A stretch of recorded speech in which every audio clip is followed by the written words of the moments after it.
You need to watch this if you struggle with the fear of the unknown. The town of Hollow Creek was a place of unspeakable horrors. Ancient oaks lined the streets, their branches twisting together like skeletal fingers reaching out to ensnare the unwary. Fog, thick and cold, clung to everything like a suffocating shroud. The air itself felt heavy, burdened with unspoken words and long-forgotten fears that clawed at your sanity. Hollow Creek was infamous for its chilling tales. Tales whispered around crackling fires on the coldest, darkest nights. The stories were always about Momo, the harbinger of doom. No one knew who Momo was or why she tormented the town with her malevolent presence. But everyone knew her sinister whisper. They said Momo whispered to people in the dark, her voice a harbinger of their doom, a cold breath on the back of your neck, like the touch of death itself, a voice like rustling leaves promising unspeakable horrors. They said if you heard Momo's whisper, your fate was sealed. You would vanish, just like all the others, swallowed by the darkness. Emma didn't believe in ghost stories. She thought they were silly, made up to scare little kids. So when her family moved to Hollow Creek, she wasn't afraid, not even a little.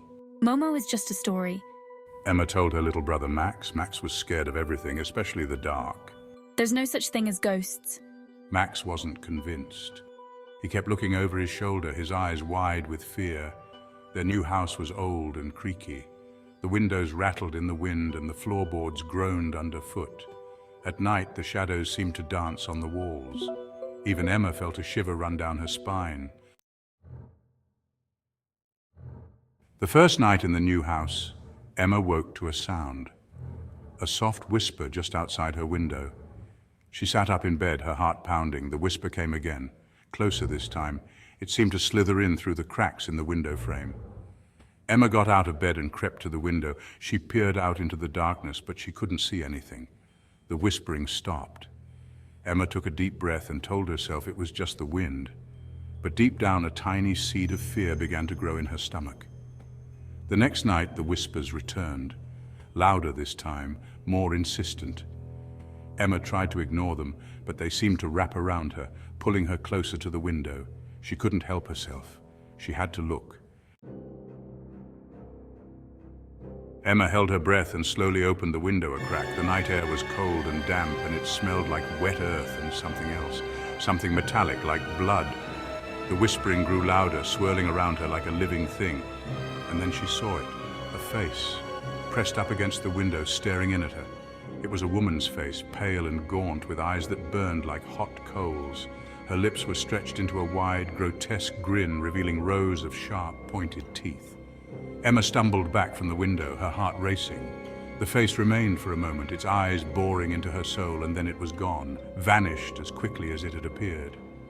Emma stood there, frozen in terror, her mind struggling to make sense of what she had just seen. They ran until they came to the edge of the woods. The trees loomed over them, dark and menacing.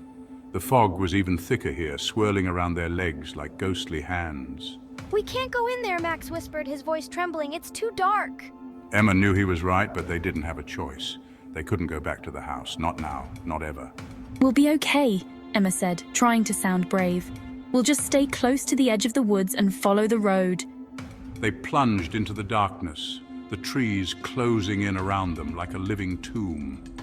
The air was thick with the smell of damp earth and decaying leaves. Strange shapes seemed to move in the shadows, and every creak and groan of the trees made them jump. They had been walking for what felt like hours. The fog was so thick now that they could barely see a foot in front of their faces. Max was starting to panic. "We're lost. We're never going to find our way out of here." Just when Emma was about to give in to despair, she saw a light, a faint glow flickering in the distance. Come on, this way. They stumbled towards the light, their hearts pounding with hope. As they got closer, they realized the light was coming from a clearing. In the center of the clearing stood a small, dilapidated cabin. Smoke curled from its chimney, and a single window glowed with a warm, inviting light. For the first time all night, Emma felt a flicker of hope. They cautiously approached the cabin, their footsteps echoing in the stillness. As they got closer, Emma thought she heard a faint sound coming from inside, a soft rhythmic thumping like a heartbeat. She raised her hand to knock, but before she could touch the wood, the door swung open. Standing in the doorway was an old woman. Her face was heavily lined and her eyes were milky with age. She wore a long black dress that hung loosely on her frail frame. She smiled at them, a strange, unsettling smile that didn't quite reach her eyes. Come in, children. You're safe here. Come in out of the cold. Something about the old woman made Emma uneasy. She couldn't quite place it, but she knew, deep down, that something wasn't right. But Max, exhausted and terrified, didn't hesitate. He rushed past the old woman and into the cabin. Emma hesitated for a moment, her eyes locked with the old woman's, and then she heard it, a faint whisper, coming from the old woman's lips. Momo. Momo has been waiting for you.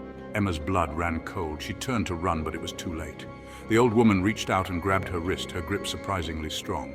There's no escape. Momo claims all who hear her whisper. And then, just as suddenly as she had appeared, the old woman was gone, and so was Max. Emma was alone. The cabin was empty, the fire in the hearth reduced to smoldering embers. The only sound was the wind howling outside and the echo of the old woman's words in her ears. Momo has been waiting for you. Emma stumbled out of the cabin and into the night. She didn't know where she was going, but she knew she had to keep running. She had to escape the whisper of Momo, but deep down she knew the truth. Momo never let go. The next morning, search parties combed the woods looking for any sign of the missing children. They found nothing. Emma and Max were gone, vanished without a trace. Another victim claimed by the legend of Momo, and the whispers in the dark continued, waiting for the next unsuspecting soul to cross their path.